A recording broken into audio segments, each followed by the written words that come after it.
Welcome to The Awakened Heart, a podcast for healing women, a place where your voice matters, your body is sacred, and your journey home to yourself is always honored, no matter how winding the road. I'm Autumn Moran, life professional coach. Nope, that's not what I am. I'm a life professional counselor in the state of Texas, a certified life coach beyond Texas, a yoga instructor, and ultimately a companion on this lovely sacred path we call healing. Today's bonus episode, I think I'm talking about something that weighs on our hearts, if not all of our hearts, some of our hearts. It has been a theme I have seen in the past month or so that's come up in sessions, in journaling pages. And sometimes it comes up in those late night spirals when your brain just won't let you rest. I'm the common denominator, so I'm the problem. It's me. And not just the problem. Maybe that you're unlovable. Maybe you're cursed. Maybe you deserve this. Maybe there's something wrong with you that is just how it's always going to be. If you've ever found yourself wondering, why do I keep ending up in the same situations? Why do people keep leaving? Why am I the one always getting hurt? You are not alone, my dear. And more importantly, you are not broken. Because here's the reframe we're going to work with today. Yes, you are the common denominator, but not because you're unworthy, because you're the one who survived it all. The one who noticed, the one who stayed, the one who now holds the power to choose differently. This isn't an episode about shame. It's about reclaiming your story. It's about lifting the burden of false responsibility and honoring the truth of your freaking resilience. So if you're not familiar with the podcast, I like to breathe, I like to center, I like to come into the moment. So before we begin, let's take a breath. If you can, put your feet on the floor. Or your seat on the floor. Sit on the floor if you can, whatever. Get low, get low, get low. Let your shoulders drop. Yes, let the jaws loosen. Let your nervous system exhale just a little. What does that mean? What the fuck does that mean, Autumn? Let your nervous system exhale a little bit. Just sit here for a moment. Let those shoulders drop. Relax the jaws. And just say, I'm right here, right now. Safe. You don't have to carry the weight of the past alone. Not here. Let's walk it together. Let's start where so many of us spend time, and that's inside the shame spiral. Maybe it's me. This always happens to me. I'm the one who keeps ending up alone. What if I'm the toxic one? It's got to be me. I'm the problem. I'm narcissistic. Why can't I get it right like everyone else? What's wrong with me? The shame spiral isn't just a thought loop. It's a full fucking body experience. It's that hot flash in your cheeks when someone pulls away from you. It's the sudden drop in your chest when you realize your relationship has ended and you didn't see it coming.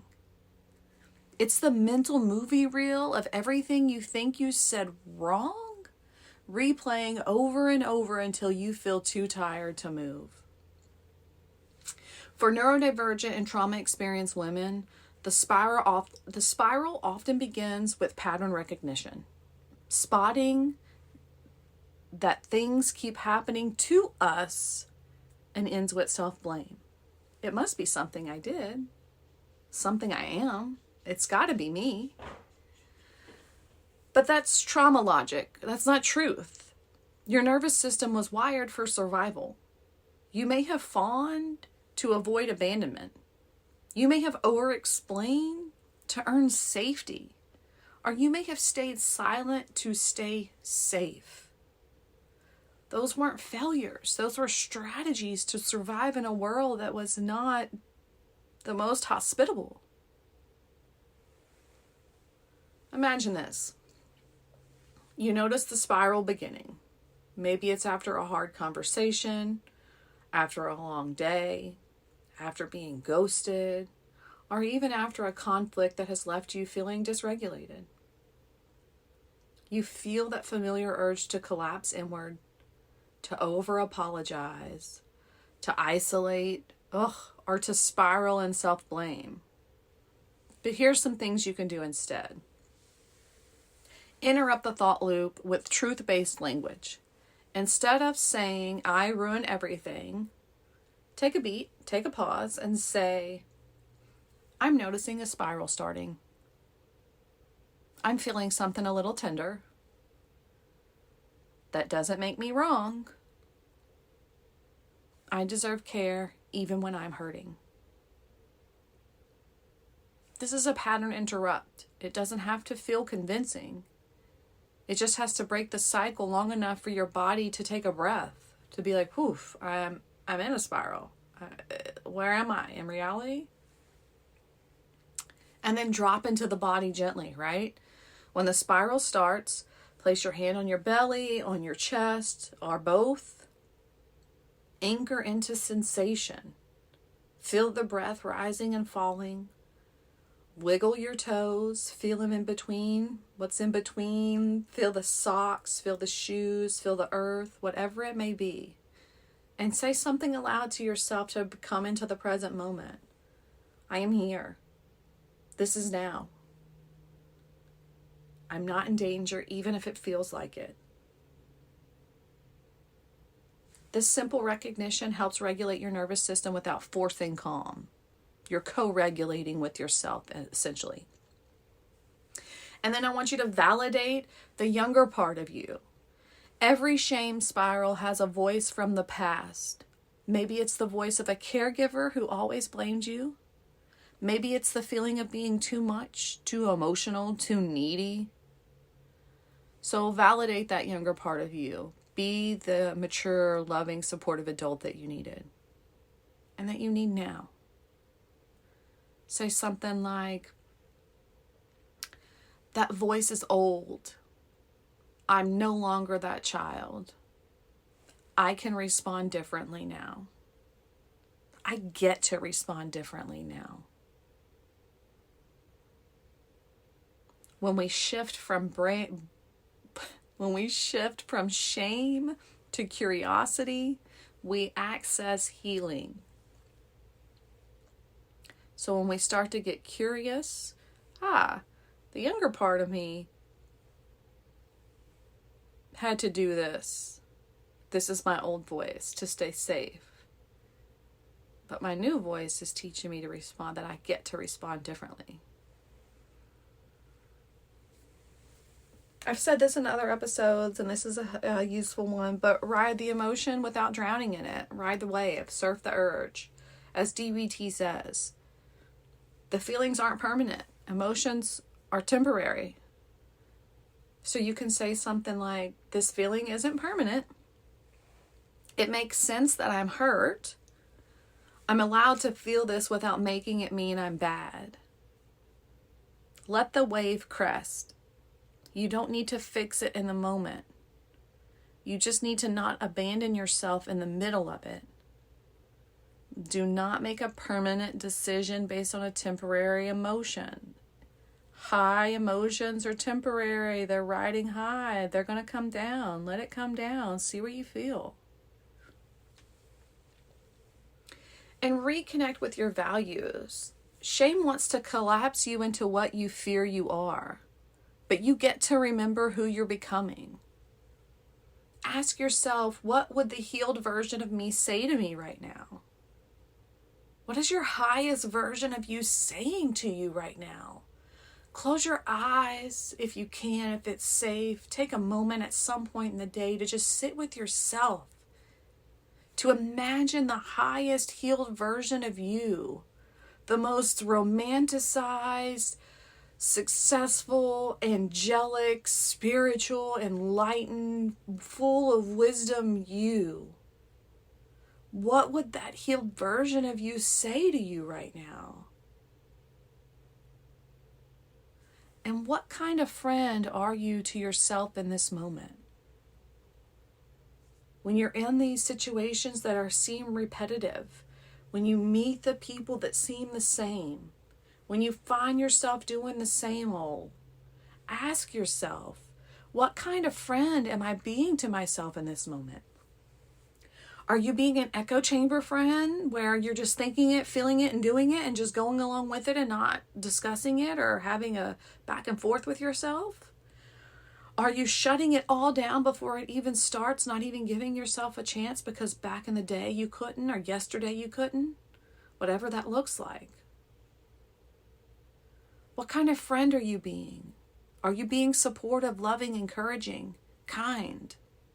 Or are you being dismissive, rude, bullying, ugly, nasty, invalidating?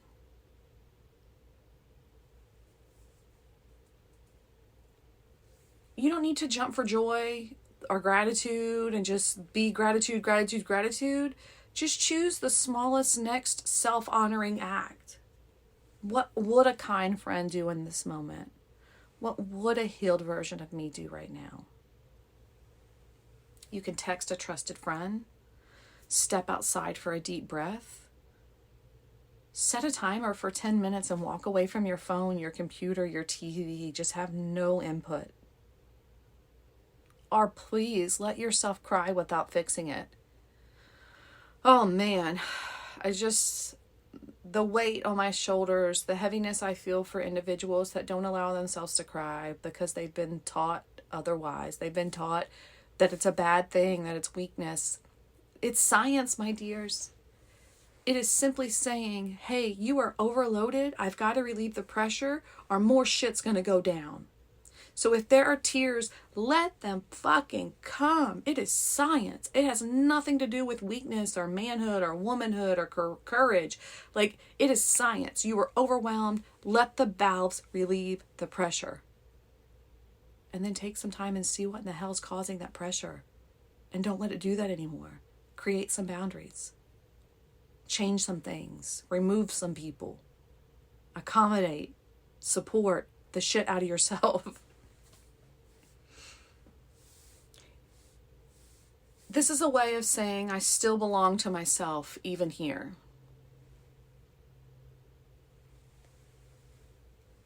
So yeah, the truth that often gets missed is that yes, you are the common denominator because you were the one who survived all of it. You were the one who noticed. You're the one who is healing. You are the one whose nervous system has evolved through survival.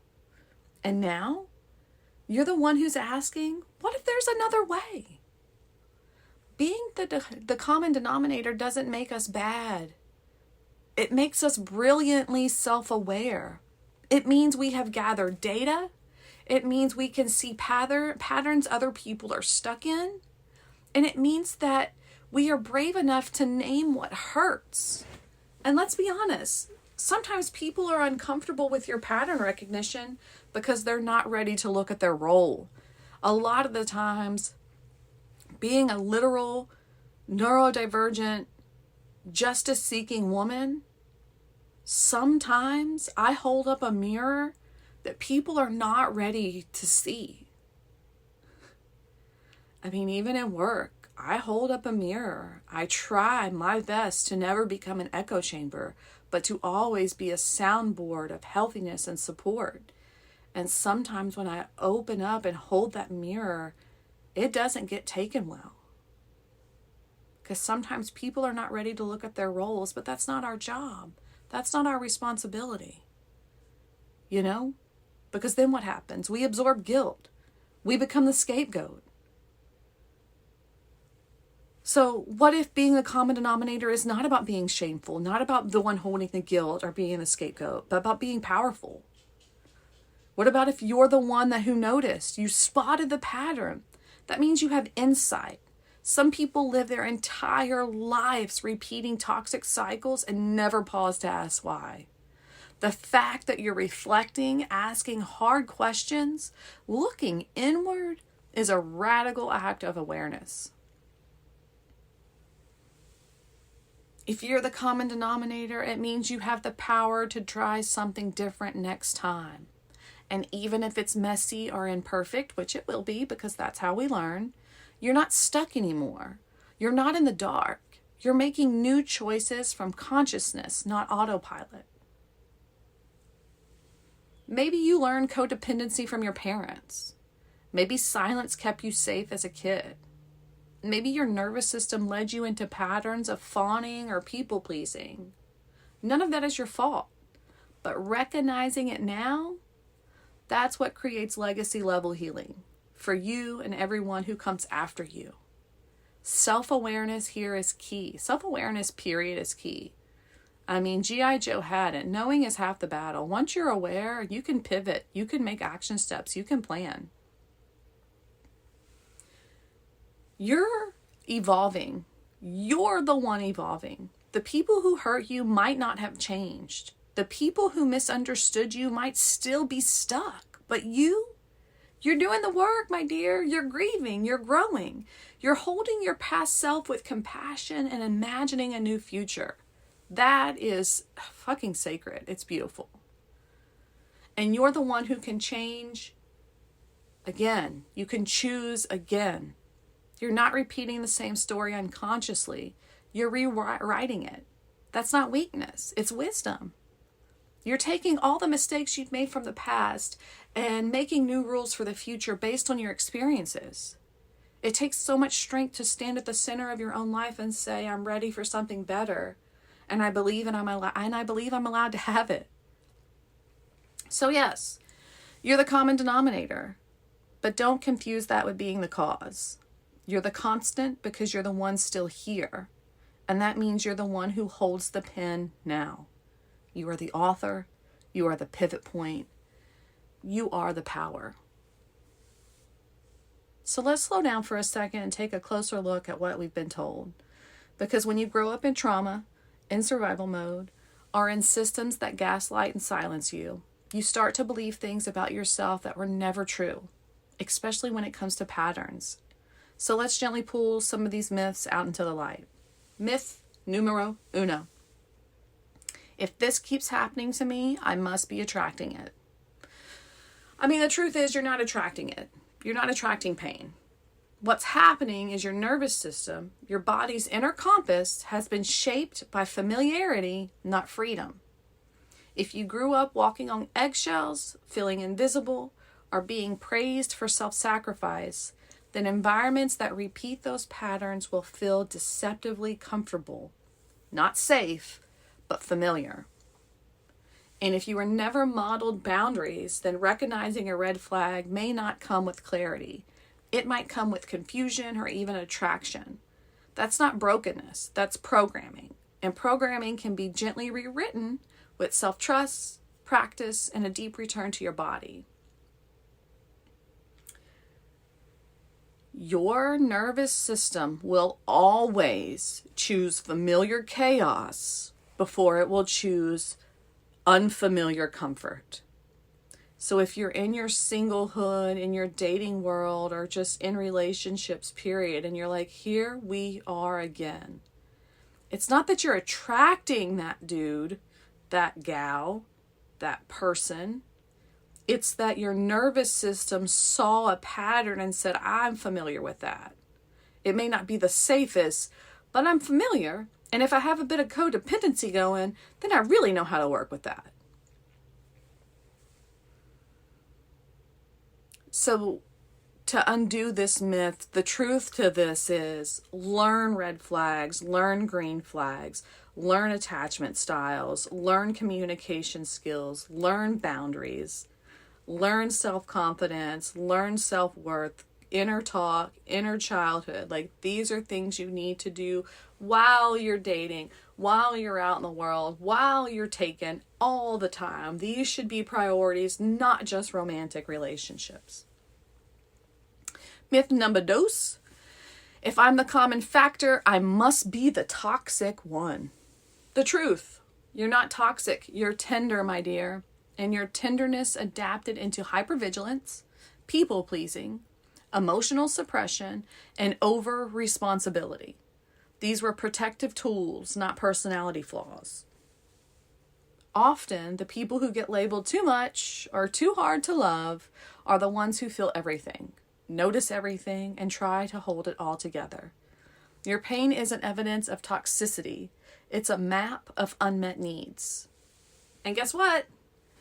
You're allowed to change without condemning who you are or who you were when you were doing your best to survive.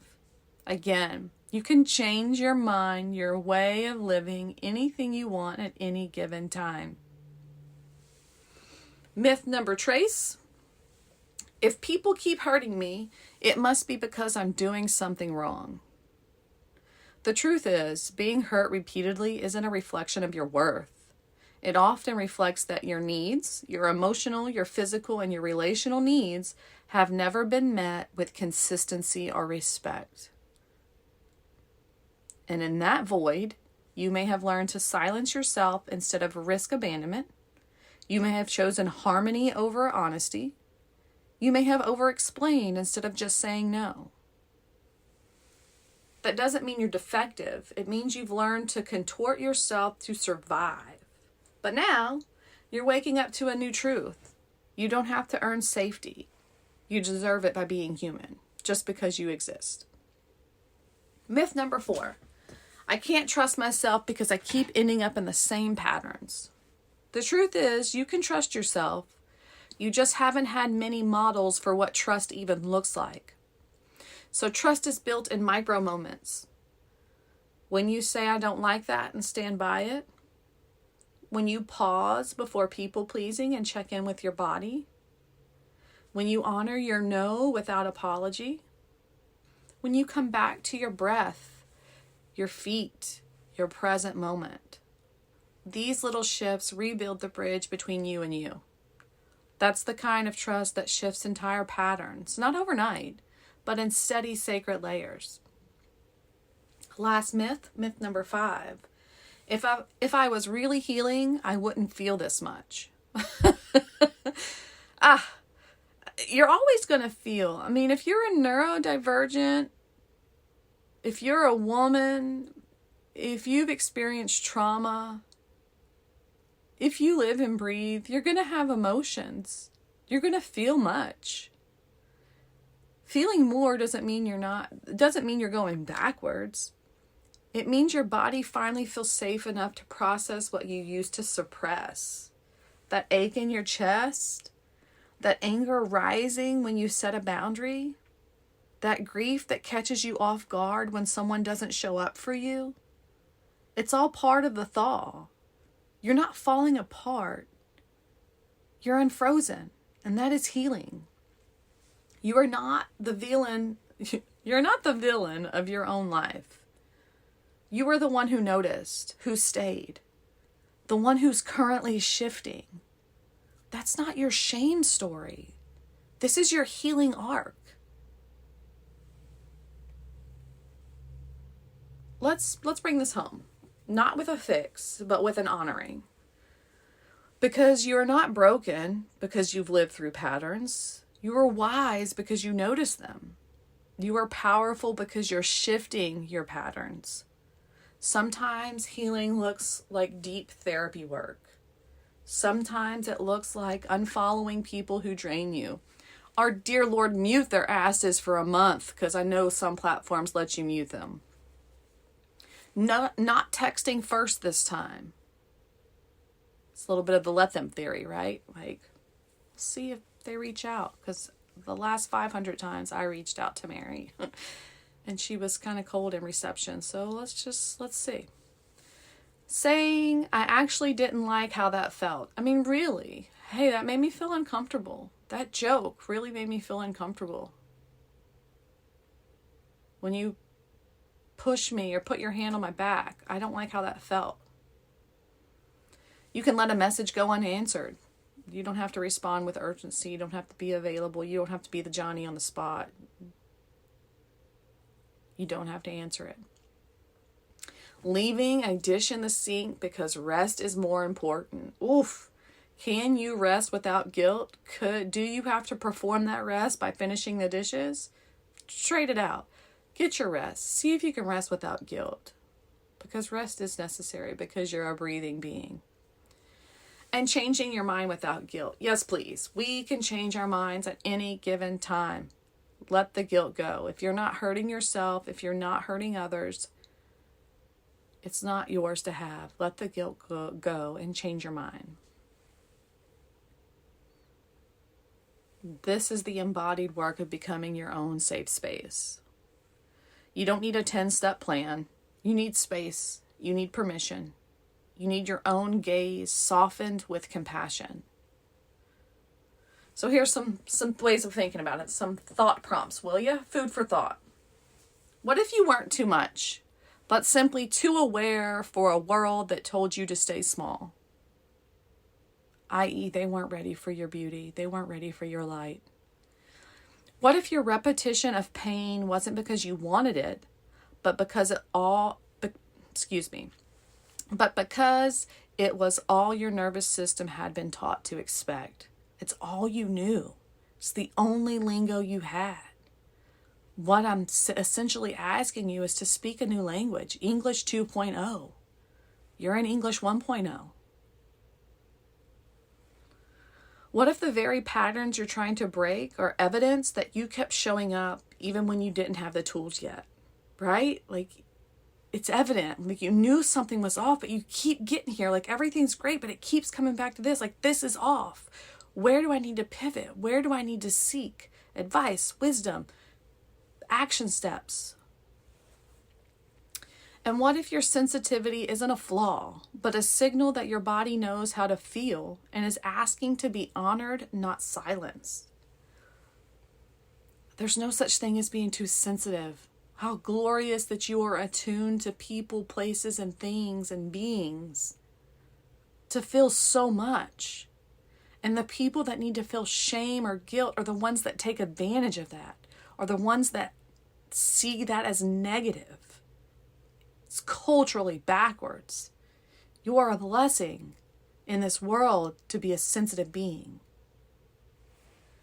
And what if you could be the common denominator and the one who changes everything? Because from here on out, you're still the common denominator, but you're going to do it differently. And this common denominator is going to be fucking powerful. It's going to be grounded in what's right, grounded in my values, grounded in my wants, my needs, my desires. Here's a journal prompt. I used to believe blank about myself. Now I'm learning that blank. I used to believe blank about myself. Now I'm learning that fill in the blank. Let's push one hand on the chest, one hand on the heart, one hand on the cheek, whichever one you want.